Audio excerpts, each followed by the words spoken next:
Voltz ukadiwa ne vanhu ndipfuura takuti kusabote JT. You see our story in the Modhe. I think it's 2 months back. Modhe panisha imnetsa. Modhe arwara nepressure. Viye zvese nepeni. Unongonodiwa. Same time ndichidiwa. Game ndere munhu wese Modhe. I know that this all one, but hakuna kwatosvika. You don't need to be selfish. Jesse hatina mari one. I know you don't feel special cause nendozvikona. Zvese zvonoita. After all, wakadzidza kwandiri. Modhe akapinda mugame, time yacho aipisa. Cause he was representing girl child. Plus anga a good guy. No one knew what is fake. Modhe said that took your hand and is grown up now. But now Modhe is back. Now back to his old self. Haumbovige zvauri. Modhe taipinwa nyepa. Telling people ule my drugs. Abaziswa ired. Kokutuka vakadzi. You see mukadzi nemai. Wakatuka amai. I always knew kuti Modhe anopanduka cause akatuka mukoma. Just after umpinza mugame, mukoma vakazomukata or cut them off. Modhe approached me.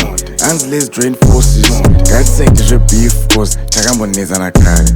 Now I change my goalposts. I don't blame Modhe, but I doubt pamafungiro cause Modhe akatiza kuchikoro.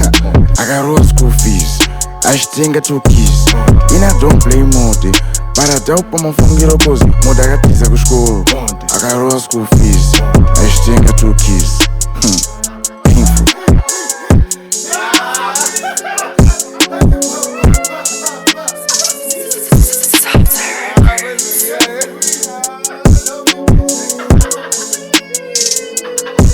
You see our story in the Modhe. I think it's 2 months back. Modhe panisha imnetsa. Modhe arwara nepressure. Viye zvese nepeni. Unongonodiwa. Same time ndichidiwa. Game ndere munhu wese Modhe. I know that this all one, but hakuna kwatosvika. You don't need to be selfish. Jesse hatina mari one. I know you don't feel special cause nendozvikona. Zvese zvonoita. After all, wakadzidza kwandiri.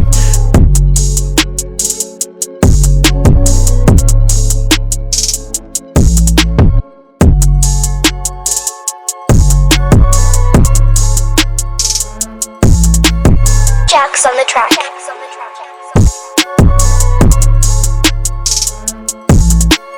Jax on the track.